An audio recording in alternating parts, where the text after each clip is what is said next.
est digne de tout recevoir. Qu'avec tes anges ce matin, Seigneur, on puisse chanter de tout notre cœur. Alléluia. Chante, Alléluia, mon Seigneur. Chante, Alléluia, mon Seigneur. Chante, Alléluia, chante, Alléluia, chante, Alléluia, mon Seigneur. Chante,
Seigneur, on peut mettre toute notre espérance en toi. Tous nos fardeaux au pied de la croix. Car tu es ce Dieu. Celui qui roule la mer rouge. Celui qui relève le faible. Celui qui guérit les cœurs blessés. Celui qui donne la force au corps qui fatigué. Seigneur, tu es ce Dieu. Je veux te louer ce matin, Seigneur. Amen.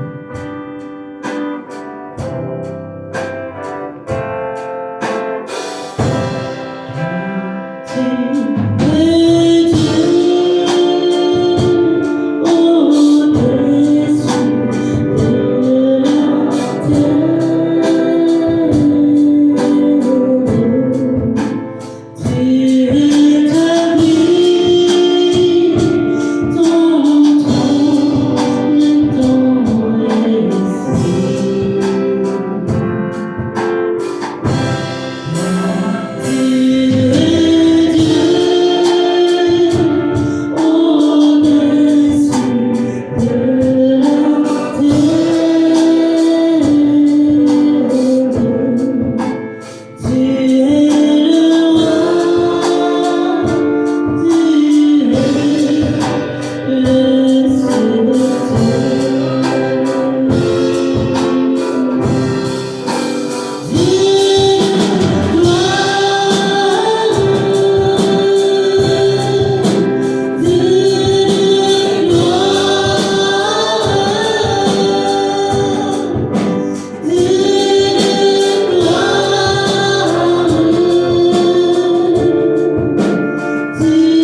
Est-ce que vous êtes émerveillé de voir la main de Dieu?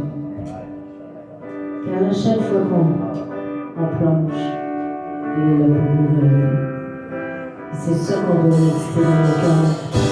C'est qu'à chaque fois qu'on tombe, il est là pour nous relever. Et le Dieu le pense.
savez que dans la louange, il y a la liberté. Lorsqu'on rentre avec des fardeaux, on commence à louer le roi des rois, Monsieur le Seigneur. Ces fardeaux-là s'envolent, puis on se centre sur celui qui nous a tout accompli, qui nous a tout donné. Chantez ce chant, chantez.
Je répète, bonjour à tous. Donc, ce matin, si vous voulez bien, on va continuer un peu l'enseignement que j'ai fait il y a 2 semaines. Et puis, on était rendu, on va faire juste un bref résumé pour vous mettre dans le move de l'action. Donc, on va tourner, si vous voulez bien, dans Juge, chapitre 6. On va juste regarder quelques versets. Donc, là, 2 semaines, il y en a qui s'en souviennent, on avait parlé d'un vaillant héros, d'une personne qui n'était même pas au courant qu'il pouvait faire des grandes choses avec Dieu. Donc, ça se passe en Israël, ça se passe dans le temps des juges, dans le temps que c'est 400 ans d'obscurité complètement pour cette période-là d'Israël, dont la phrase clé, comme vous le savez tous, tout le monde faisait ce qui lui semblait bon. Donc, c'était ça pendant 400 ans. Mais Dieu se manifestait quand même à travers quelques personnes pour délivrer le peuple d'Israël. On appelait ça des juges. Donc, il y en a eu beaucoup. Il y en a, vous connaissez, comme Samson, Déborah, et puis le dernier, c'était Samuel. Mais là, on a parlé il y a 2 semaines d'un juge qui s'appelait Gédéon. Gédéon, c'était de la tribu de Manassé. C'était un petit producteur. Le problème qui arrivait avec Israël, c'est que ça nous dit, chapitre 6, verset 1, Israël faisait ce qui était mal aux yeux de Dieu. Donc, Israël s'était éloigné de la volonté de Dieu, parce qu'à ce moment-là, c'est Dieu qui régnait sur son peuple. Il n'y avait pas de roi, il n'y avait rien de ça, c'est Dieu qui dirigeait son peuple.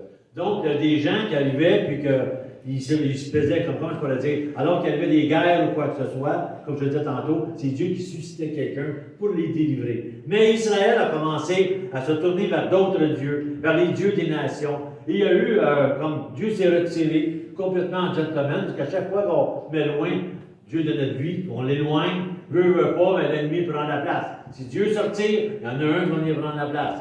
Puis eux, qu'est-ce qu'ils faisaient? C'est qu'Israël faisait des récoltes, ils semaient année après année après année.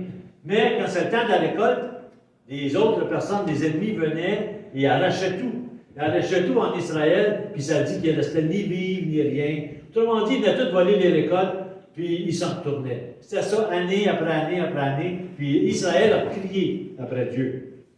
Tout Israël a crié après Dieu. Ça n'a pas juste un petit État, ça n'a pas juste une petite famille, mais tout Israël était vraiment. Puis il criait un peu comme quand Israël criait après Dieu, qui était prisonnier en Égypte. Dieu a entendu leur cri, a suscité Moïse, qui est venu les délivrer. Mais là, quand on a vu il y a 2 semaines, c'est que Dieu est allé voir quelqu'un qui s'appelait Gédéon, de la famille d'Abiézer, de la famille qui faisait de Manassé. Et puis il a dit à Gédéon, salut vaillant héros! On a vu comment que lui, il a peur, ici, puis ça, on a tout vu ça il y a 2 semaines. On avait vu dans notre premier point, il y a 2 semaines, que la parole qui forme le serviteur, c'est que la communication qu'il y a eu entre Dieu et Gédéon, qui ont ensemble, qui ont travaillé, puis que Dieu a formé Gédéon pour le préparer à la mission qui s'en venait. On sait que Gédéon était peureux, Gédéon avait de grande peur, il se sentait petit, il ne se sentait pas bon, il avait toutes les qualités, comme on dit, pour s'abaisser. Puis Dieu alors fait le remonter, puis il dit, va, je serai avec toi. Puis on voit qu'il y a eu des tests, ici et ça. Mais Dieu, avant que Dieu nous prenne, nous envoyer au combat ou quelque part, il y a un temps de formation. Il y a un temps de communion avec Dieu. Dieu n'enverra jamais personne tant qu'il y a une communion avec lui. On a vu ça il y a 2 semaines. Ensuite, le deuxième point, c'est la parole qui conduit son armée. Je ne sais pas si vous en souvenez, mais quand il est arrivé pour Gédéon, après des tests et tout ça, il a décidé de, OK, je vais obéir à Dieu, qui en a parlé à toute sa famille de Manassé, puis en haut aussi, là, il y avait Issachar, il y avait Azer, il y avait Nephtali, il y avait la gang dans ce nord-là du pays. On va aller, on va se battre, parce que Dieu est avec nous. Il était environ 32 000 personnes, puis Dieu a dit, trop nombreux. Alors, ils sont trop nombreux. Là, il a dit à Gédéon, je ne sais pas si vous en souvenez, ceux qui ont peur, ceux qui sont craintifs, ceux qui ont peur de faire quelque chose, ceux qui ne sont pas sûrs, renvoie-le dans les montagnes. Puis il y en a 22 000 qui sont partis. Donc, c'est plus que la moitié, c'est quasiment le 3/4 qui sont partis. Puis ceux qui restaient, ensuite, Dieu dit, ils sont encore trop nombreux. Donc, ceux qui vont aller sur le bord de l'eau, puis ils vont laper l'eau comme un chien, puis il dit, il a décidé, fais du compte, il y en a même 300 qui ont resté avec Gédéon. De 32 000 à 300. qu'on a vu, ce qui est arrivé après, c'est que Gédéon, Dieu lui a parlé, ensuite il a allé vers les Madianites qui étaient là, la guerre, ça ne faut pas s'en souvenir, les trompettes, les cruches, les torches, le monde a eu peur, se sont tués entre eux autres, et puis c'était vraiment dans le camp ennemi, Dieu a donné la victoire. Puis Israël n'a pas perdu un seul homme. Les 300 qui étaient, quand la victoire était là, 300 encore étaient là, et puis même, c'était comme la discorde dans le camp, puis les gens se sont commencés à pousser un peu partout, et puis Dieu a donné une grande victoire à Israël. Ça, c'est où est-ce qu'on était rendu, là, 2 semaines. Puis là, la question ce matin que je vous pose, quand il y a une grande victoire, est-ce que quelqu'un peut dire, ben non, ce n'était pas une grande victoire? C'était une très grande victoire parce que enfin, le peuple qui les oppressait depuis 7 ans au moins, plus de problème.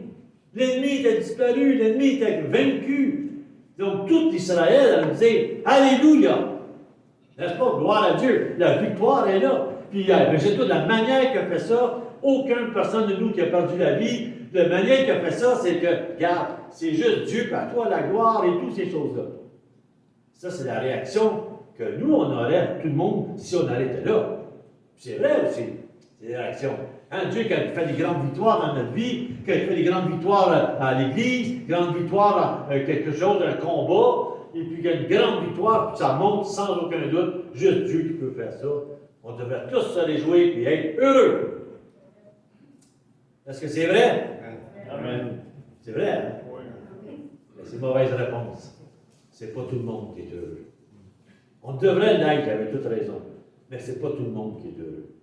Comment peut être malheureux quand une grande victoire de Dieu, c'est ton frère, c'est ta sœur, puis toi, tu es malheureux. Tu es dans tristesse parce qu'il y a eu une victoire sur le bord de ton frère ou de ta sœur. C'est ça la conclusion de Gédéon que nous allons voir ce matin. Le titre de mon message, c'est un titre c'est un titre que j'ai beaucoup réfléchi. Après ça, je me suis dit, ben c'est simple. Et puis moi. C'est bien beau la victoire. Et puis moi. Qu'est-ce que j'ai moi là-dedans? Ça me fait quoi ça en moi, la victoire? Pourtant, je devrais être heureux. Il n'y a plus d'ennemis. L'ennemi était battu. Enfin, je vais pouvoir manger à ma faim. Enfin, le travail de mes mains, on va pouvoir en profiter. Je devrais être heureux. Eh non. Eh non. Ça ne fait pas l'humanité. Les victoires, ça ne marche pas toujours comme ça. Donc, on va voir le premier point. Le premier point, c'est un genre de jalousie qui se passe entre la famille de Dieu. Si l'ennemi n'a pas été capable de détruire avec le monde extérieur, l'ennemi va se servir souvent de l'intérieur pour détruire. Il va se servir de toutes sortes de choses. C'est arrivé à Gédéon. Puis à Gédéon, quand on va lire le verset, on va lire ça par Juge 6, on va tomber dans Juge 8, chapitre 1. Les hommes d'Éphraïm lui dirent, que signifie cette manière d'agir envers nous? Pourquoi ne pas nous avoir appelés quand tu es allé combattre Madian? Et ils eurent avec lui une violente querelle. L'histoire nous dit que lorsque Gédéon a descendu, et puis avec les flûtes, avec les trompettes, pardon, puis les cruches vides, les torches, tout ça, puis que le peuple n'a plus de panique, se sont tués entre eux autres, puis il y en a une partie qui se sont sauvés. Il y a 2 rois qui se sont sauvés à travers les montagnes d'Éphraïm, puis il y en a 2 autres qui vont aller un petit peu plus loin. Et puis, Gédéon, qu'est-ce qu'il a dit à ces 300 hommes? Venez, et puis envoyez des gens un peu partout dans l'Éphraïm, qui fait partie un peu de la famille d'Israël, et puis allez leur dire simplement qu'il y a 2 rois qui se sont sauvés, puis on a besoin qu'ils interviennent. Bien, ils sont intervenus. Puis alors qu'ils sont intervenus, qu'ils ont arrêté les 2 rois qui se poussaient, là, Éphraïm vient voir Gédéon, puis il lui dit, pourquoi que OK, c'est une belle victoire, on a arrêté ceux qui se poussaient, mais pourquoi tu nous as pas appelés? Pourquoi tu ne nous as pas appelés? Il m'a ça surtout à Gédéon. Pourquoi tu as eu une violente querelle? C'est un peu comme si Éphraïm dit à Gédéon, on n'est pas content. Dieu s'est servi de toi, il y a eu une grande victoire. Comment ça se fait que tu ne voulais pas que je participe à cette victoire-là? Vous savez, depuis longtemps, il y a des choses qui se passent dans la même famille. On a vu Caïn et Abel. On a vu Ésaü et Jacob.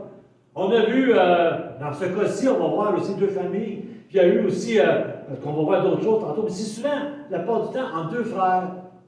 Ben, deux frères, ça fait deux sœurs aussi. Mais qu'il arrive des choses qu'il y en a un qui est content, qui se réjouit, puis l'autre vient l'assommer en arrière. Éphraïm n'était pas content. Puis Éphraïm avait déjà été béni par Jacob. Quand on va dans Éphraïm, si on va dans Genèse 48, que j'ai marqué en arrière, si on va dans Genèse 48 au verset 14, ça c'est Jacob qui bénit et puis qui parle avec Joseph. Jacob est en train de mourir, il est en Égypte, ça fait pas longtemps qu'il est là, ça fait quelques années, et puis Joseph est toujours surintendant de l'Égypte, et puis Jacob, il dit, regarde, je suis en train de mourir, fais venir tes deux enfants. Parce que Éphraïm et Manassé sont frères. Le descendant de Gédéon, je parle de la famille de Manassé, Gédéon est dedans, et puis au début, quand on remonte, Manassé et Éphraïm sont frères. Ce sont les enfants de Joseph, que Joseph a eus avant que Jacob et la gang des 12 tribus arrivent en Égypte. Donc c'est pour ça que c'est important pour Jacob qui est en train de mourir, puis il dit, regarde Joseph, mon fils, on est content qu'on est rendu maintenant ici en Égypte. Mais tu as deux enfants que tu as eus, toi, ici, avant que j'arrive, puis je voudrais qu'ils fassent partie de ma famille. C'est ça veut dire en gros. C'est ça qu'on voit ici au verset 14, 48-14. Là, il y a eu comme un genre de tradition quand il faisait des serments et tout ça. Et puis il a dit, verset 14, Israël tendit sa main droite et la posa sur la tête d'Éphraïm, qui était le plus jeune, et il posa sa main gauche sur la tête de Manassé. Il savait bien ce qu'il faisait de ses mains, bien que Manassé fût le premier-né. Déjà, il y a une faveur sur Éphraïm. Éphraïm, c'est le plus jeune. Manassé, c'est le plus vieux. Puis comment ça marche dans ce temps-là? C'est le plus vieux qui a double part. C'est le plus vieux qui a double part. Comme Ésaü, c'est le plus vieux. Si on parle habituellement, ton premier-né, c'est lui qui a double part, puis les autres qui ont moins. Ça a dû être Manassé qui avait double part. Et Éphraïm, une part normale. Mais Jacob a fait exprès. Il a switché, puis il a donné la double part au plus jeune. Puis Manassé, lui, il était en deuxième. Ça n'a pas fait l'affaire de Joseph. Joseph, hey, mon plus vieux, c'est Manassé, c'est pas Éphraïm. Donc déjà, au début de tout, Éphraïm, il a eu comme, il ne méritait pas plus que l'autre, mais il a eu comme une faveur, qui avait comme double part dans n'importe quoi. C'était comme l'aîné, c'est lui qui décidait. On continue au verset 15. Il bénit Joseph et il dit, que le Dieu en présence de qui ont marché mes pères Abraham et Isaac, que le Dieu qui est mon berger depuis que j'existe jusqu'à ce jour, que l'ange qui m'a racheté de tout mal bénisse ces garçons. Qu'on les appelle de mon nom et du nom de mes pères Abraham et Isaac, qu'ils prolifèrent beaucoup au milieu du pays. Joseph vit que son père posait sa main droite sur la tête d'Éphraïm, et cela lui déplut. Il saisit la main de son père pour l'écarter de la tête d'Éphraïm et le diriger sur celle de Manassé. Joseph dit à son père, « Pas ainsi, mon père, car celui-ci est le premier-né. Pose ta main droite sur sa tête. » Son père refusa et dit, « Je le sais, mon fils, je le sais. Lui aussi deviendra un peuple. Lui aussi sera grand. Mais son frère cadet sera plus grand que lui, et sa descendance la remplira toutes les nations. » Donc, ça dit, il est béni, c'est ça. Donc, quand on arrive, là, si on revient à Gédéon, qui était supposé descendre de la famille des premiers-nés, avoir double onction, pour avoir un grand peuple, puis tout ça, mais il était comme plus beau que Éphraïm. Donc, Éphraïm vient le voir en tant que frère aîné, une famille aînée. Comment ça se fait que tu ne m'as pas appelé quand tu es allé combattre Madian? Savez-vous pourquoi il ne l'a pas appelé? C'est facile à comprendre. Dieu se sert de ceux qui sont proches de lui. Amen. Verset 1. Dans Juge 6, 1. De l'Israélite. Ça comprend toute la famille Ephraim, Manassé. Ça comprend tout le monde, ça. Isaac, Zabulon, Azer, Judas, Ruben, toute la gang. C'est Israélite. Ils faisaient tout manger la laine sous le dos par les Médianites qui allaient voler les affaires. Ça dit, Israélites firent ce qui est mal aux yeux de l'Éternel, et l'Éternel les livra entre les mains de Madian pendant 7 ans. C'est-à-dire, la main de Madian fut puissante contre Israël. C'est à cause de Madian que les Israélites se firent des tranchées dans les montagnes, comme j'expliquais il y a 2 semaines. Ils se cachaient et toutes ces choses-là. Ça fait que la guerre est là, mais que Ephraïm, qui est la grande famille, faisait ce qui était mal dans les mains de l'Éternel. Vous savez, parfois, il peut nous arriver des malheurs puis des choses, puis Dieu veut nous parler, comme on entend des prophéties, comme on entend comme tantôt avec mon frère Marie, qu'est-ce qu'il disait. Dieu veut qu'on marche avec lui. Dieu veut qu'on lève les bras, même si ça va mal, même si tu es sans force, même si. Puis là, on a vu un monsieur qui s'appelait Gédéon, que pour Dieu, il était d'après moi plus juste. En tout cas, il a parlé, puis Gédéon a répondu. Puis Dieu se laisse servir de Gédéon pour montrer sa gloire et sa puissance. Pourquoi qu'Éphraïm viendra voir Gédéon? Pourquoi tu ne nous as pas appelés? Même s'il l'aurait appelé, ça n'aurait servi à rien. Parce qu'au lieu de 32 000, il y aurait peut-être 200 000 qui auraient été. Si c'était trop, 32 000 pour Dieu, c'est encore bien plus s'il y avait 200 000 personnes de plus. Donc, qu'est-ce qu'il fait? C'est qu'Éphraïm, loin de Dieu, Dieu n'y a pas parlé. Puis la preuve qu'il n'a pas parlé, comment Éphraïm est loin du cœur de Dieu, c'est qu'Éphraïm, tout de suite, son premier but, pourquoi tu ne m'as pas appelé? D'orgueil. Hein, le titre de mon message. Et puis moi, c'est bien beau la victoire, c'est bien beau que je t'ai dit, et moi là-dedans, pourquoi tu ne m'as pas appelé? Pas content de bravo Seigneur, tu nous as délivrés. Seigneur, à travers Gédéon, petit peureux, tu nous as délivrés. Quel grand miracle. Merci Seigneur. Ça allait avoir un cœur. Il avait les yeux sur Dieu, c'est ça qu'il avait dit. Mais il avait les yeux sur lui-même. Puis quand il a vu que lui avait eu la victoire, mais que Dieu l'avait comme écarté, oh, ça n'a pas fait son affaire. Contestation. Puis ça dit qu'il y a eu une violente querelle entre Gédéon, la querelle entre Gédéon et la tribu d'Éphraïm. Là, vous allez dire, ah, ok, c'est juste Gédéon quand même. Il y a une autre place, on va un petit peu plus loin, là, dans le Nouveau Testament, dans Luc 15. Donc on va dans Luc 15, 25 à 32. Vous connaissez tous cette place-là. Vous la connaissez tous, vous la connaissez par cœur. Luc 15. On va dire, ah oui, c'est vrai, ben oui, certain. Luc 15 à partir de verset 25. Quand il dit, or, je ne lirai pas toute la parabole, vous la connaissez. Or, le fils aîné était dans les champs. Et lorsqu'il revint, il s'approcha de la maison, il entendit de la musique et des danses. Il appela un de ses serviteurs et s'informa de ce qui se passait. Ce dernier lui dit, ton frère est de retour, et parce que tu lui as été rendu en bonne santé, ton père a tué le veau gras.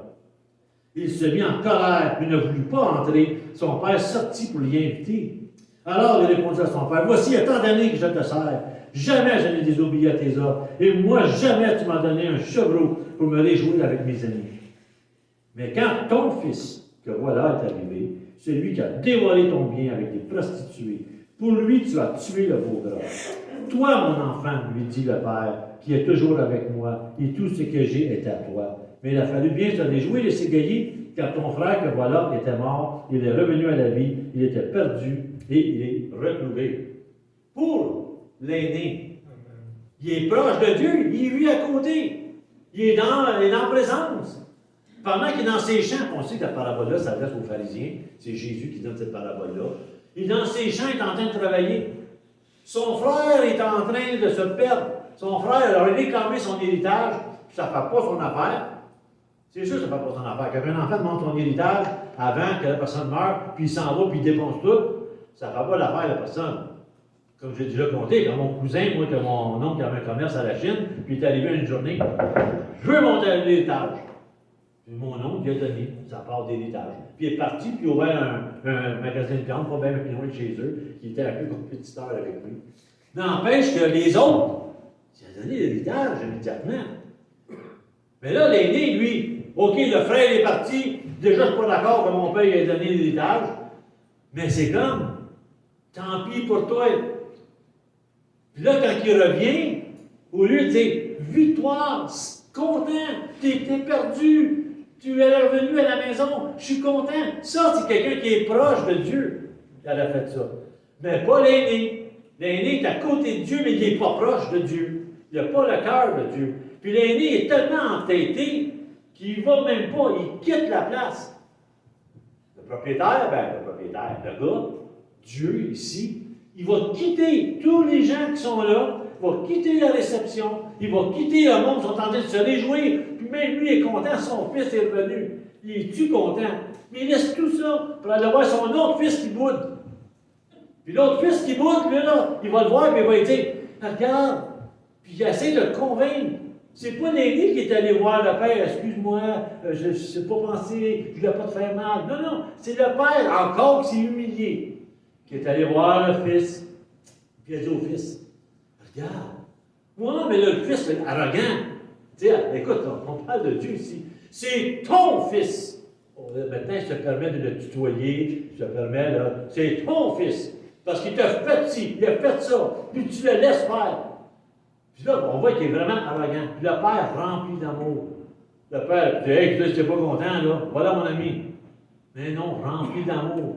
Puis Jésus qui parle de Dieu. Mon père est tellement rempli d'amour, même si tu n'es pas d'accord avec lui, il dit, fallait bien se réjouir, parce que ton frère t'a perdu.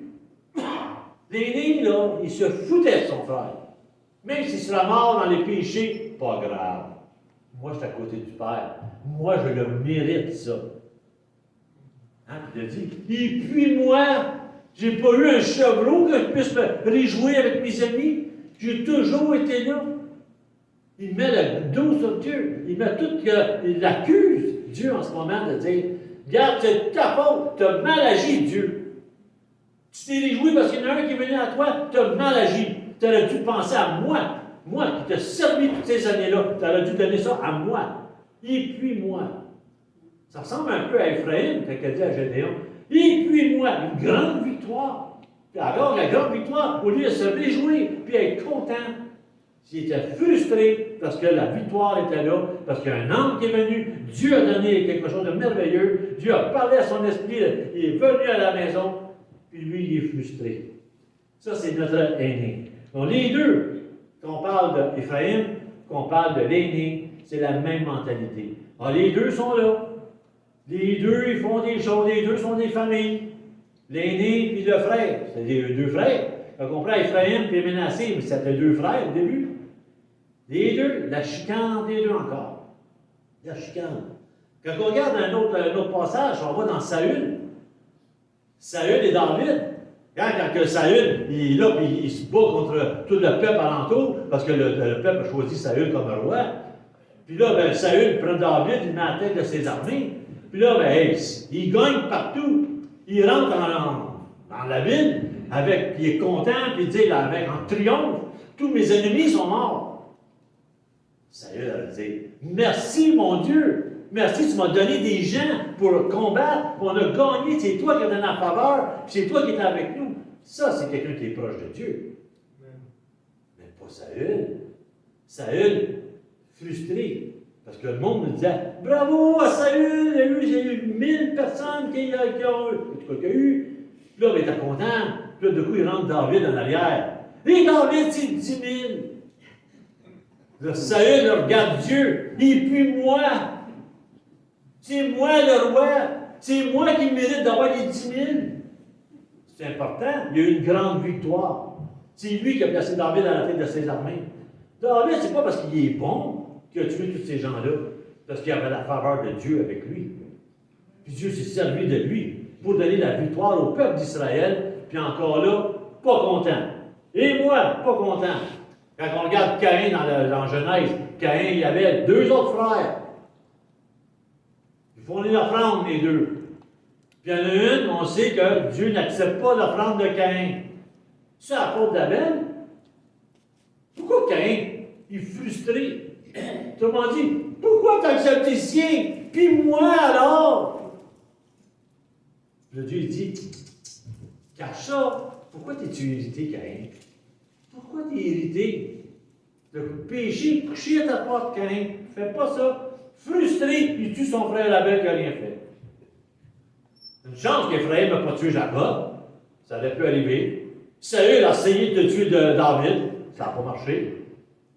Mais à chaque fois que Dieu donne une victoire, il y en a un à côté qui n'est pas content. Il n'est pas content, pourtant, c'est frères et sœurs. Ça ne mérite pas d'avoir la guerre comme ça. Et puis, déjà, mon Dieu, le temps passe.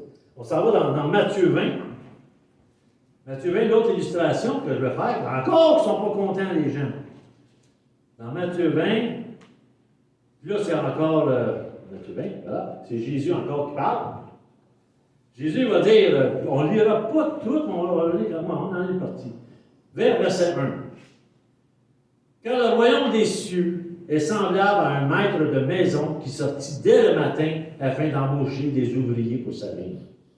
Il se mit d'accord avec les ouvriers pour 1 denier par jour et les envoya dans sa vigne. Il sortit vers la 3e heure, qui veut dire 9 heures le matin, et vit d'autres qui étaient sur place sans rien faire. Puis il a dit, il les a invités dans la vigne. Ensuite, verset 4, allez-vous aussi à ma vigne et je vous donnerai ce qui est juste. Verset 5, ils y allèrent, il sortit de nouveau vers la 6e heure, vers midi, puis vers la 9e heure, 3 heures l'après-midi, et il fit de même. Puis c'est dit vers la 11e heure, ça c'est rendu vers 5 heures le soir, il sortit encore, trouva d'autres qui se tenaient et leur dit, pourquoi vous tenez-vous ici toute la journée sans rien faire? Il répondit que personne ne nous a embauchés. Ainsi vous aussi, dans la vigne, il leur dit-il, allez dans la vigne. Là, c'est bon, on voit le maître de la vigne, qui est le propriétaire de la vigne, qui décide tout dans sa vigne. Il s'en va le matin, puis il engage tout le monde pour s'occuper de sa vigne. Puis il leur dit, je vais vous donner 1 denier. Vous occupez toute la journée de salaire, je vous donne 1 denier, c'est ça que je vous donne, vous occupez de ma vigne. Ah, c'est bon, c'est pas, hein, quand on engage quelqu'un, nous. On te donne tant d'heures, puis à la fin de la journée, mais je t'ai dit, c'est tant d'heures, vous avez fait 8 heures, je te dois tant. Non, il n'y a rien d'injuste là-dedans. Là, après ça, ben, le propriétaire, lui, un petit peu plus tard, il sort, il voit d'autres personnes qui étaient là. Vous travaillez? Oui. Ben, allez-vous-en. Ensuite, il sort à midi, il sort à 3 heures, il sort à 5 heures, puis ceux qui voyaient que personne ne voulait engager, ben, allez-vous-en, je vous engage. Tu sais, ça peut trouver drôle pour nous, ça, mais voyons, qu'est-ce qu'il faisait là pendant toute la journée? Mon père me contait quand il était jeune, quand il est arrivé à la Chine, il avait 13 ans, à ce moment-là, il avait quitté où il demeurait à Saint-Sauveur-des-Monts, il a pris l'autobus, puis il est parti gagner sa vie à 13 ans. Quand il est arrivé à la ville de la Chine, et puis il y avait là la Dominion Bridge qui était là, ils faisaient des ponts, eux autres, et tout ça, des choses, des grosses affaires de fer et tout. Et puis, dans le ça marchait, dans ce temps-là, il n'avait pas de job. Tous les matins, les gens se tenaient en avant de l'usine. Puis il y avait ceux qui étaient en charge là, qui sortaient, puis quand il manquait des employés, ils choisissaient, puis ils disaient, OK, tu peux aller, puis il y avait un travail pour la journée. Mon père avait 13 ans, les autres, c'était les hommes. Donc, c'est sûr qu'il prenaient les hommes avant les enfants, naturellement. Donc, mon père dit, j'allais tous les jours. Puis à un moment donné, il y a un patron qui le regarde, puis il dit, toi, tu viens tous les jours. Il dit, oui, je veux travailler. Je viens tous les jours. Puis pas juste le matin, il passait une grande partie de la journée-là à attendre encore quelqu'un tombe malade, qu'il y avait une place pour entrer. Puis à fin du compte, le gars, il a regardé mon père, puis il a dit, écoute, tu as une grande persévérance, tu as une très grande qualité, tu veux travailler, on t'engage. Puis il a commencé à travailler là. Je ne sais pas combien de temps il ne me l'a pas dit, il m'avait donné cet exemple-là. Et puis, quand je regarde ça ici, ça me faisait penser un peu à ça. C'est lui le propriétaire de la vigne. Puis on sait que Dieu, quand Jésus parle, on parle de Dieu. Dieu, c'est son royaume, parce qu'il dit le royaume des cieux est semblable à. Donc, qu'est-ce qu'il fait? C'est que Dieu, c'est lui qui est le maître de son royaume. C'est lui qui, quand j'allais à mon premier point, c'est Dieu appelle. Dieu est sorti. Il n'a pas resté dans son bureau et dit, OK, venez à moi si ça vous tente. Dieu a sorti, le maître est sorti à l'extérieur. Puis ceux qui voulaient travailler, ils ont levé la main, venez-vous-en. 3 heures plus tard, il ressort, il y en avait des nouveaux qui étaient là, venez-vous-en. Il a sorti plusieurs fois dans la journée. Pourquoi? Puis même en dernier, il a dit aux autres, mais comment ça, vous avez passé la journée-là sans rien faire? Ah ouais, nous-en travailler. Jusqu'à là, c'est Dieu appelle. Dieu appelle tout le monde à travailler dans sa vie. Pas parce que ça fait longtemps que tu travailles, aussi. Dieu appelle tout le monde. Même ceux qui ne voulaient pas, parce qu'il y en a qui ont dit, il n'y a personne qui veut nous engager. Venez-vous-en, moi je vous engage. Mais ça vient à dire que quiconque croit en lui, hein, Dieu ne repousse personne. Donc c'est ça le mettre de la vigne en terre. Ça c'est beau. Mais qu'est-ce qui est fatigant, puis d'où je veux en venir, et puis moi, c'est quand on arrive au verset 8, le soir venu, le maître de la vigne dit à son intendant, « Appelle les ouvriers et paie-leur le salaire en allant des derniers aux premiers. » Penses-tu qu'il ne savait pas qu'est-ce qu'il faisait le maître de la vigne? Commence par ceux qui viennent juste d'arriver il y a quelques minutes. Commence par eux autres, puis va-t'en même jusqu'aux premiers qui sont rentrés. On sait qu'il s'adresse aux pharisiens. Alors moi, je veux dire ici, par là, c'est comment le peuple réagit. Le peuple réagit encore au verset 9. Verset 9. Tout de la 11e heure 20, les derniers, ils reçurent chacun un denier. Verset 11. En le recevant, ils murmurèrent contre le maître de la maison. Pourquoi? Parce qu'il dit, ces derniers venus n'ont fait qu'une heure. Et tu les traites égales à nous qui avons supporté le poids de la chaleur du jour. Tu sais, il est en train de dire à Dieu, il accuse Dieu encore. Il accuse Dieu. Il accuse Dieu, le créateur de l'univers. Je t'accuse d'être malhonnête. C'est ça que ça dit. Parce que moi, je suis là depuis matin, tu me dis que tu donnes un denier, puis lui, il a fait rien qu'une heure, puis en même affaire. On sait ici qu'on parle du salut éternel. Que tu viennes en dernier ou en premier, c'est le salut éternel. On ne parle pas des récompenses, on parle du salut éternel. Puis il s'adresse aux pharisiens. Mais si on met ça en dehors, là, puis on le sait tous, mais quand on parle de la personne qui est là, c'est injuste. Moi, j'ai souffert. J'ai travaillé dans ton œuvre. J'ai travaillé dans ta vigne et tout ça. Puis toi, tu fais quoi? Tu donnes la même chose, le même salaire. Parce que dans ce temps-là, il n'y avait pas l'équité salariale comme au Québec.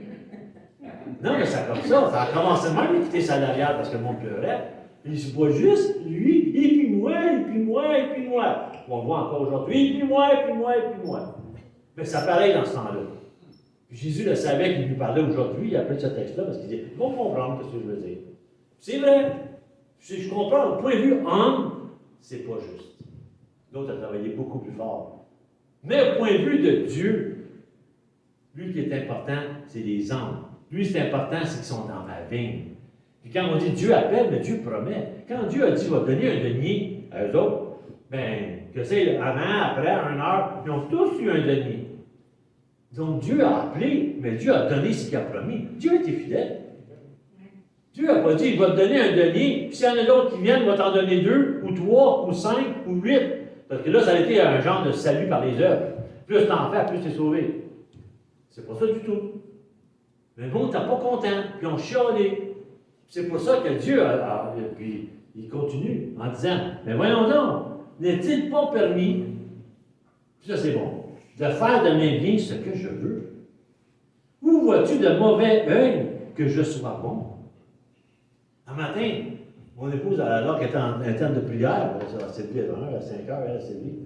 Et puis, quand j'étais dans mon bureau, tout ça, puis finir, préparer ma prédication, et puis elle me dit en auto, en s'en venant, elle dit, Dieu m'a parlé beaucoup à travers ma prière ce matin, puis à travers les chants, tout ça, puis la lecture de la parole.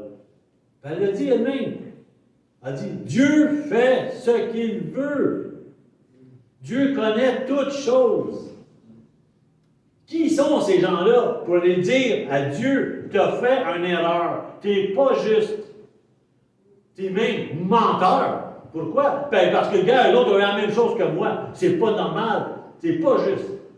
Comme l'aîné, le père, tu n'es pas juste. Comme Ephraïm, tu n'es pas juste. C'est Dieu qui a décidé, qui a dit à Gédéon, enlève-moi ci, enlève-moi ça, puis il va rester juste 300, puis c'est de même que je vais donner ma gloire. Même ils ont eu la victoire, puis il restait 300, pas un mort. C'est Dieu. Qu'est-ce que tu es en train de dire à Ephraïm? Tu es en train de mettre le doigt sur Dieu, en disant à Dieu, tu n'es pas correct d'avoir fait ce que j'ai fait. Donc, est-ce que ça se peut parfois que quand tu as une grande victoire, qu'il y en a qui ne sont pas contents? Absolument. Comme le père avec le fils aîné qui voulait se s'humilier, puis aller le voir, puis le consoler, puis même se faire insulter par le fils, il a continué, il dit, viens-t'en dans la maison, viens-t'en dans la maison. Puis Dieu est tellement un gentleman, Jésus est vraiment, il n'a même pas fini son histoire. Qui de vous peut dire, le fils aîné, va-t-il retourner ou il n'a pas retourné dans la maison de son père? Jésus ne le dit pas. Mais nous, on sait qu'il y a une histoire, lui, qui s'adresse aux pharisiens, qui n'ont pas retourné. Parce qu'on sait qu'il l'a tué, qu'il s'en allait, c'était dans les derniers moments de sa vie. On sait quand même ce qui est arrivé. Mais Jésus ne le dit pas ici. C'est leur choix. Qu'est-ce qu'on fait avec ça?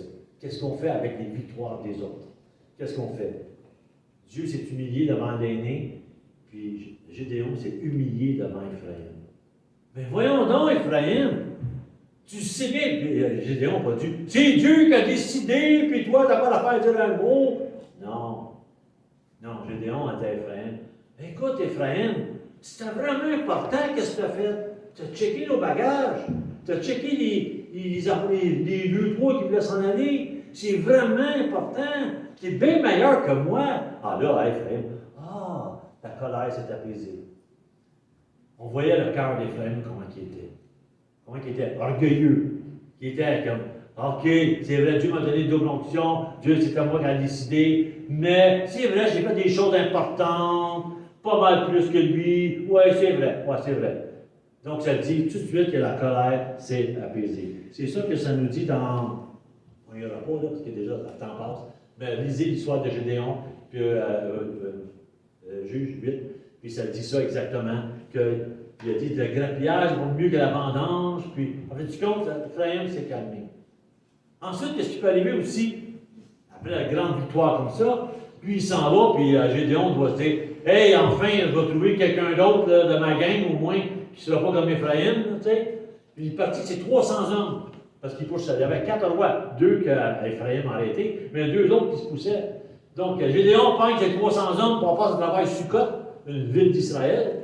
Puis en arrivant là-bas, il dit à la ville d'Israël, écoutez, on poursuit les gens, on est en train de Dieu nous envoyer en mission, grande victoire qu'on a eue. Mais Dieu nous a dit de les poursuivre pour finir la mission.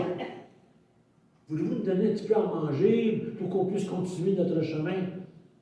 Non. Non, on ne peut pas te donner à manger. Qu'est-ce qui nous prouve, nous, que tu as vraiment eu la victoire là-dessus? Qu'est-ce qui nous prouve que vraiment les 2 rois ont pris la main sur Israël? Eux, ils ont mis le doute dans la tête de Gédéon. Es-tu sûr vraiment que tu as eu la victoire? Avant qu'on t'aide, prouve-nous que tu as vraiment eu raison. Tu sais, pas de la jalousie, là, c'est la froideur. Il y a des gens là, qui travaillent fort dans les missions partout. Puis on est des fois froids comme ça. On est froid. Il y a des gens, comme on a prié tantôt pour Erdo, qui sont en Ukraine en ce moment, sont en train de faire une mission incroyable. Les bombes tombent partout. Alors que les bombes tombent partout, les autres sont là, puis qui aident, puis ils font tout leur possible. Puis nous, la seule affaire qu'on a, c'est prier pour eux, puis les supporter. Donnez-nous à manger pour qu'on puisse continuer le combat. C'est ça que Gédéon a dit. Donnez-nous à manger pour qu'on puisse vraiment continuer le combat. Puis quand tu regardes dans Juge, je vais tourner avec vous, j'ai perdu ma page, là, mais on va aller dans Juge. Dans Juge 6, voilà. Un petit peu plus loin, donc 8. Voilà. 8, verset 4. Gédéon arriva au Jourdain et il le passa. Lui, c'est 300 hommes. C'est bon, on voit 300 hommes est encore là. Il n'y a personne de mort. Qui étaient avec lui, fatigués, mais poursuivant toujours. Il dit aux gens de Sukkot, qui était une ville d'Israël, donnez, je vous prie, des boules de pain au peuple qui m'accompagne, car ils sont fatigués, et je suis à la poursuite de Zéba et de Tsalmouna, roi de Madian. Les chefs de Sukkot répondirent, la main de Zéla et de Tasmouna est-elle déjà en ton pouvoir pour que nous te donnions du pain à ton armée? Verset 8, il est parti de là, il est allé à une autre place, à Pénuel, ou Péniel si vous voulez. De là, il monta à Pénuel, il fit aux gens de Pénuel la même demande. Les gens de Pénuel lui répondirent comme avaient répondu les gens de Sukkot. Partout ce qui allait, c'était qui maintenant qui faisait de l'opposition à Gédéon? Sa propre famille, ses propres villes qui avaient livré. Il était pris avant qu'il a délivré par la main de l'Éternel, puis il tentait de faire la mission que Dieu avait demandée. Puis les obstacles, c'est qui? C'est les propres siens. Et puis moi, es-tu sûr que Dieu est avec toi? Tu es en mission. Es-tu sûr que Dieu est avec toi? Toi, tu ne fais rien, tu es assis, tu ne fais absolument rien. Dans 2 Timothée 4, ça c'est dans l'Ancien Testament. Mais dans le Nouveau Testament encore, on en a parlé tantôt avec la Philippotique, mais regardez l'apôtre Paul. Dans 2 Timothée 4, Paul est en prison. Paul, il sait, il est à Rome, il est en prison, puis il est en train, il sait qu'il va être exécuté. Lui, il pense qu'il va être exécuté à l'automne, En réalité, il va être exécuté au mois de juin. Puis il écrit cette lettre-là quelques mois avant juin. Puis il écrit à Timothée, c'est comme son testament un peu. Puis c'est quoi ça nous dit dans 2 Timothée 4, verset 16? Ça nous dit, dans ma première défense, personne ne m'a assisté, mais tous m'ont abandonné. Autrement dit, la première défense qu'il y a eu en cours avec Rome, avec Néron, toute cette gang-là, tous m'ont abandonné. Mais qu'il ne soit pas tenu compte, car le Seigneur qui m'a assisté m'a fortifié, afin que la prédication soit portée par moi à sa plénitude et entendue de tous les païens, et j'ai été délivré de la gueule du lion. Vous, la mentalité de Paul est différente des autres. Paul, il dit, ils m'ont tous abandonné. Il dit ça à Timothée, tous abandonnés. Mais, je ne leur tiens pas rigueur. Autrement dit, je pardonne. On voit tout de suite qu'il arrive la même chose. Quand Jésus est arrivé, puis il s'en allait vers la crucifixion, puis qu'il décidait de passer par la ville de Samarie, qu'est-ce qu'ils ont dit? Non, tu ne passeras pas ici. C'est arrivé à Jésus avec. On ne t'aidera pas. Va-t'en, passe ton tour, on ne veut pas t'avoir. Puis qu'est-ce que je dis, Jésus? Jésus leur a dit, Père, ne savent ce qu'ils font. Pardonne-leur. Pardonne-leur. Pourtant, tu regardes, c'était qui les Samaritains ou les Samaries? C'est quand même une ancienne ville sœur de Juda. C'est dans le même territoire. Jésus a été repoussé. Paul, quand il est arrivé, ils l'ont abandonné. La froideur. Tu vois quelqu'un en train de faire un ministère, quelque chose, puis la froideur. On ne devrait pas faire partie de ces gens-là. Pourquoi? Parce que quand tu es proche de Dieu, Paul est approche de Dieu, Jésus est approche de Dieu naturellement. Ils ont pu quoi? Ils ont compris que ce n'était pas ces gens-là. Ils ont compris d'avoir les yeux sur le Père, puis ils ont compris qu'ils étaient en mission pour le Père, et puis ils ont fait des choses. Tandis que les autres, on regarde tantôt, à part Gédéon qui a obéi à Dieu, les autres étaient complètement éloignés de Dieu. Ils ne croyaient même plus aux œuvres de Dieu. Es-tu sûr que Dieu est là-dedans? Es-tu sûr qu'il t'a délivré de ci? Es-tu sûr de ça? Es-tu sûr de ça?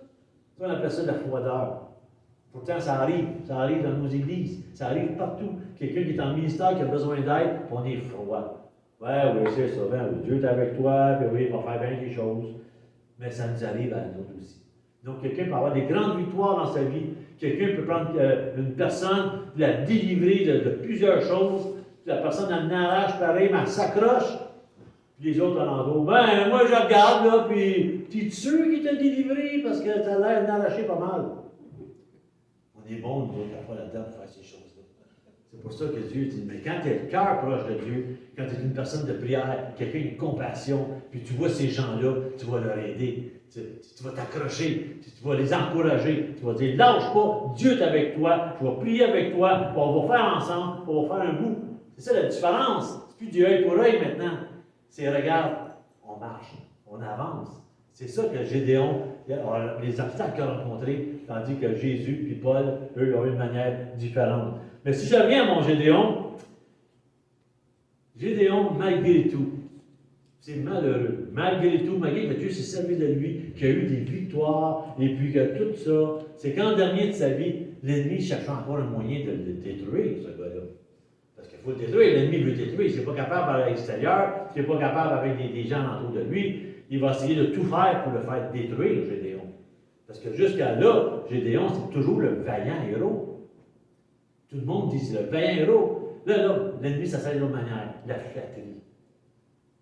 La flatterie. Même quand il a été les 2 derniers rois, puis Gédéon a dit aux 2 derniers rois, il dit, qui dites-vous, les gens que vous avez tués là-bas, qui dites-vous qui étaient? Ah, ils étaient comme des fils de rois. Ils étaient comme toi. Okay? Ah ouais, la mousse. Mais Gédéon connaissait quand même le cœur. Il connaissait ces gens-là.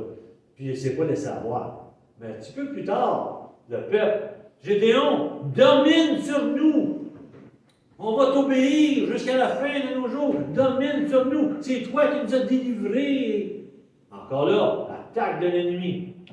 Gédéon, non. Moi, je ne domine pas sur vous autres. C'est Dieu qui domine sur vous autres. Dieu s'est servi de moi. Il n'a pas tombé dans la chose. Puis là, on dit, voilà, le diable, il a laissé ça, il s'en allait. Erreur. Le diable va continuer encore. Il a continué. Parce que là, il a mis dans la tête, après ça, à Gédéon, regarde, ça serait bien de te prendre un trophée. Ça serait bien, regarde, il faudrait peut-être demander à tous ceux qui ont combattu avec toi, tous ceux qui ont pillé les Madianites, de te donner quelque chose pour t'en faire comme un beau souvenir, pour montrer comment que Dieu était là, puis que Dieu a fait des belles choses. Puis il a décidé de faire ça. Il était allé voir tout le monde qui était là, puis Gédéon, puis il disait, allez tous me donner un anneau ou quelque chose, puis qu'on va mettre ça, puis il s'en est fait comme un genre d'éphod. L'éphod, c'est comme un manteau que les souverains sacrificateurs mettaient. Et puis, les autres, il y avait tout comme après lui, toutes des belles choses, mais qu'il avait accroché dans sa ville. Pour lui, c'était comme pour en souvenir de ce que Dieu avait fait. Mais, qu'est-ce que les gens en ont fait? C'est autre chose.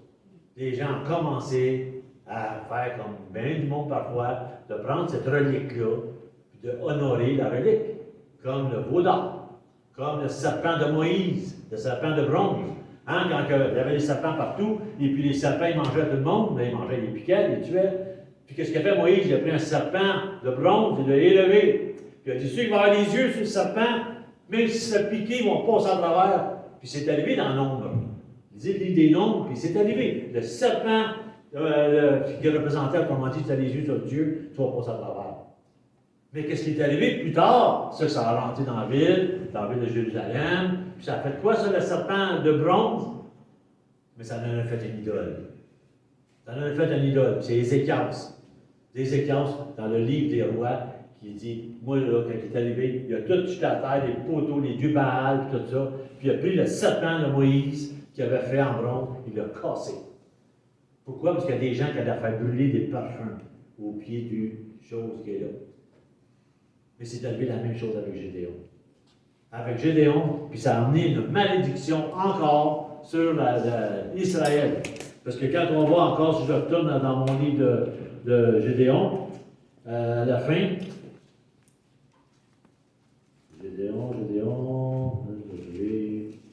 voilà. Quand on va à la fin, mettons, on va 8, c'est ça, 8, verset 24. 8, 24, on va là. Gédéon leur dit, j'ai une demande à vous faire. Ça, c'est après la guerre, après tout. J'ai une demande à vous faire. Donnez-moi un anneau de votre butin. Les ennemis avaient en effet des anneaux d'or quand ils étaient ismaélites. Ils dirent, nous les donnerons volontiers. Ils étendirent un manteau sur lequel chacun jeta un anneau de son butin. Le poids des anneaux d'or que demandait Gédéon fut de 1700 cycles d'or, sans compter les croissants, les pendants d'oreilles, les vêtements de pourpre, puis sans compter les colliers qui étaient au cou de leurs chameaux. Verset 27. Gédéon en fit un éphod et le plaça dans sa ville à Ophra, où il devint l'objet de prostitution de tout Israël, et il fut un piège pour Gédéon et pour sa maison. Lui, pendant son vivant, ça a arrêté là, la guerre. Mais ses descendants, ses propres enfants, Abimelech et tout ça, ils ont tué, ils ont fait plein de choses. Entre eux autres, la chicane et tout ça. C'est que l'ennemi n'a pas été capable avec Gédéon de le faire tomber, il marchait ici et ça.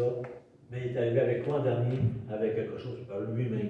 Lui-même qui n'a pas vu venir.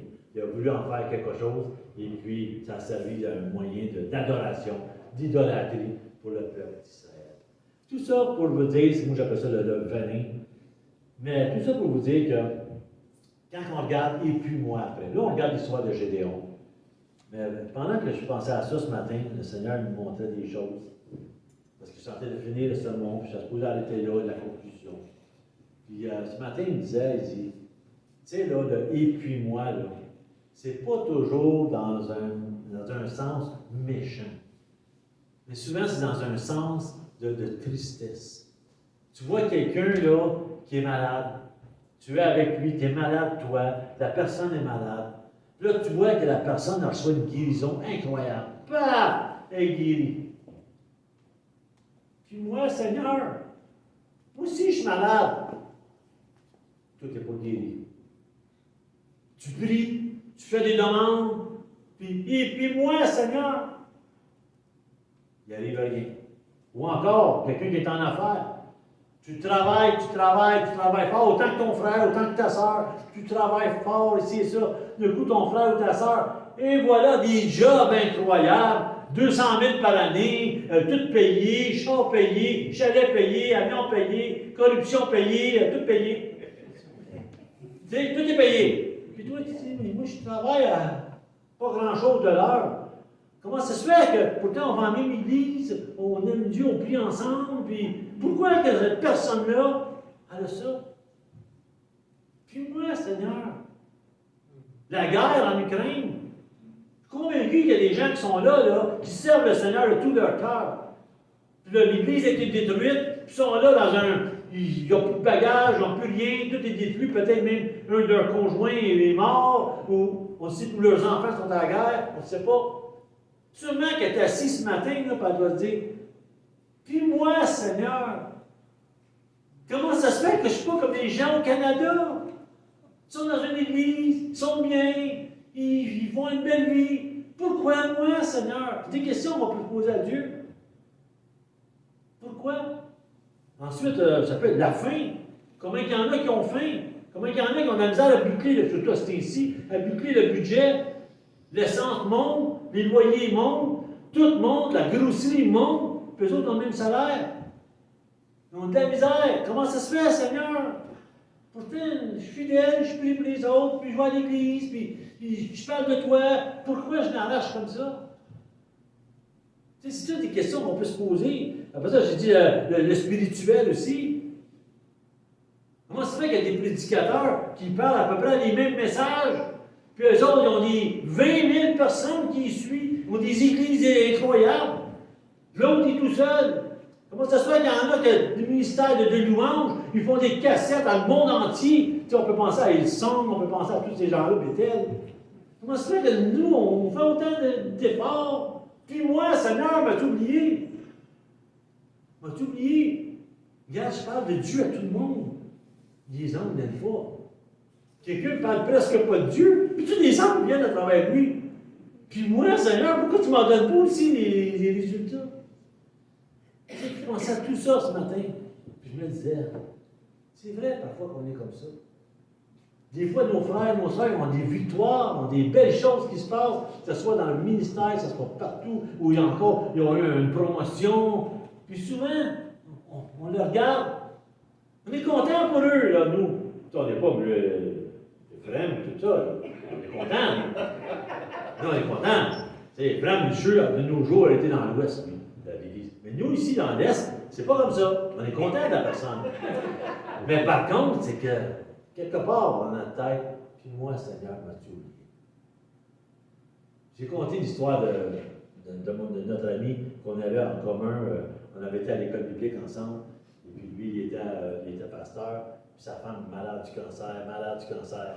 Et puis, on s'avait rencontrés, puis ci, puis ça, puis on priait, puis tout ça. Puis elle a arraché, elle a eu quelques années, des jeunes enfants, elle a eu à trouver un petit peu de répit.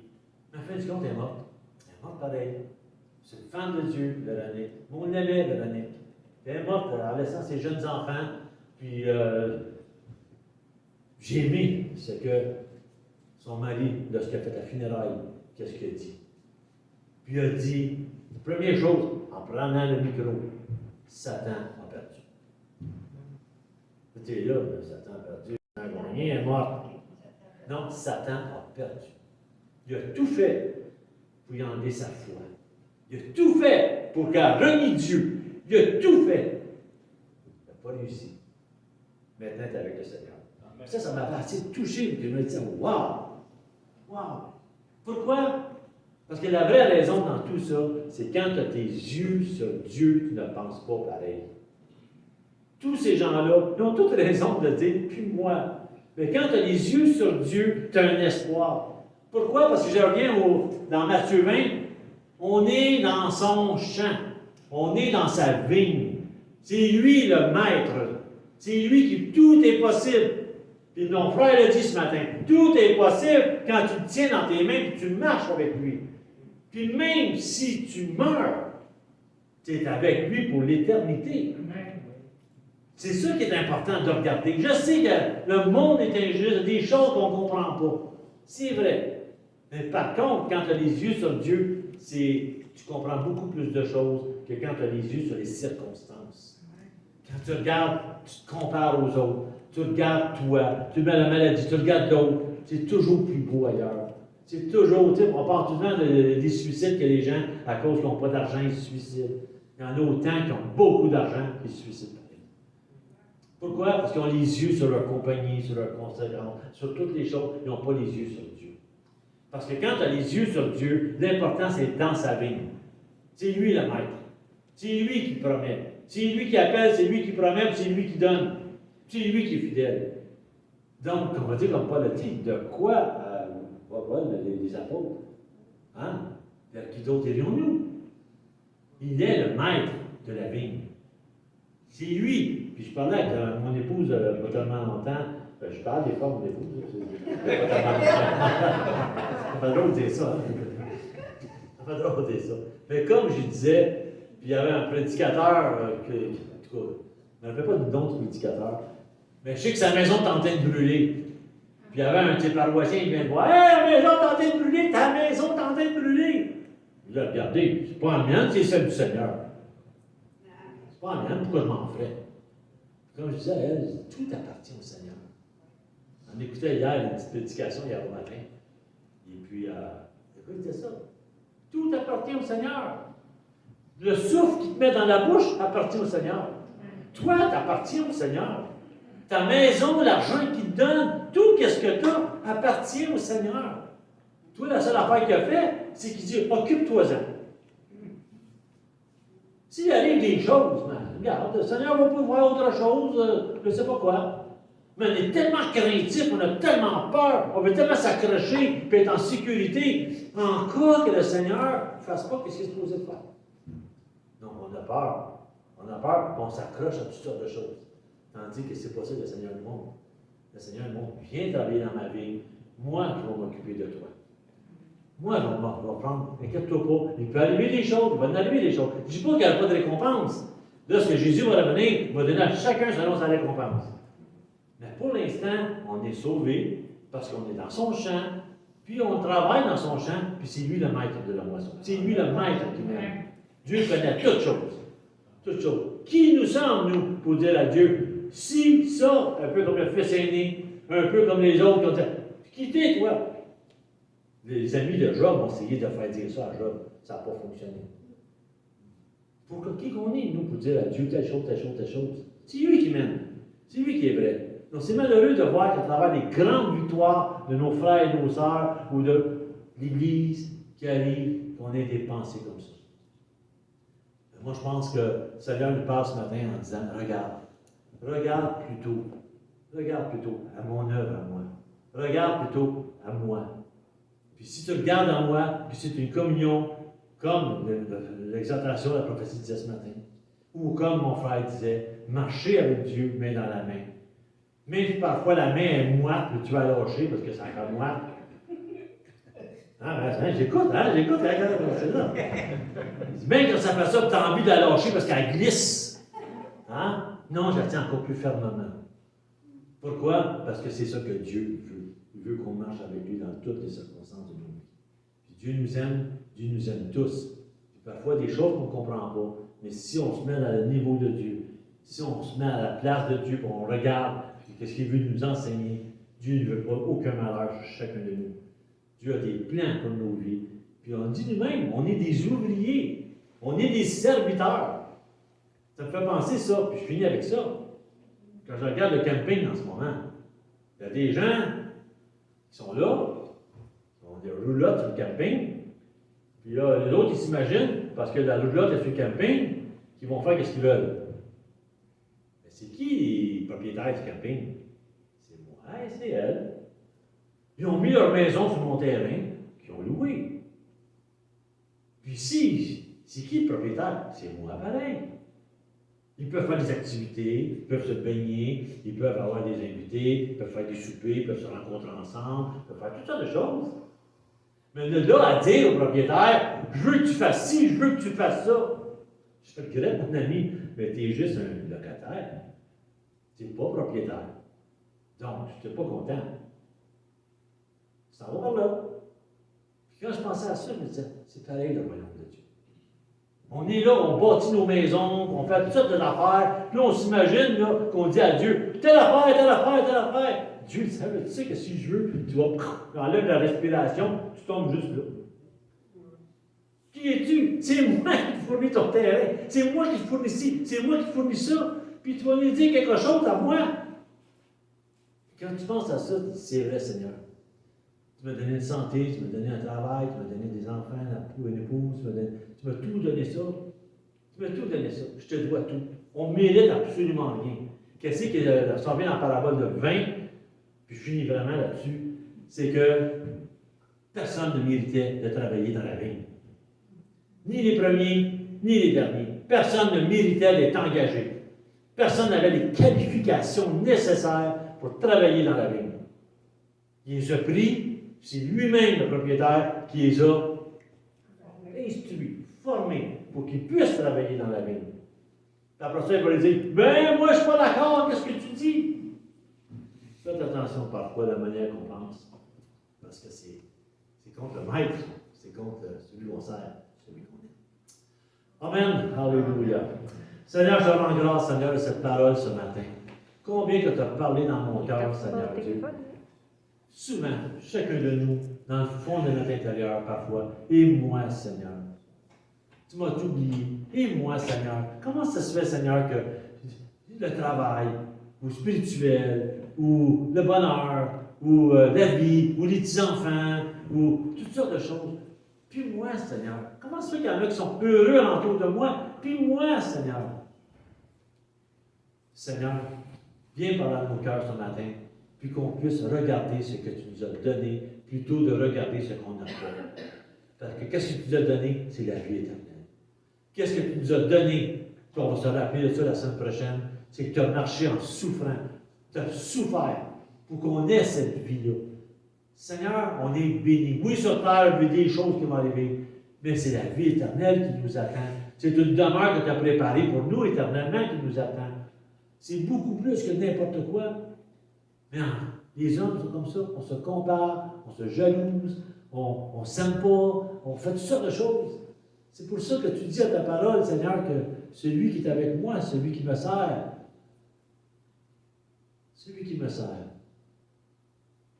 va servir les uns les autres. Alors, Seigneur, je te prie, Seigneur, ce matin, à travers cette explication, à travers que tu viennes parler à nos cœurs, Seigneur Dieu. À moi le premier, Seigneur, nous montrer, Seigneur, que c'est toi qui es le maître. De marcher dans tes voies. C'est toi qui roule les chemins. C'est toi qui es ferme. C'est toi qui nous fais marcher.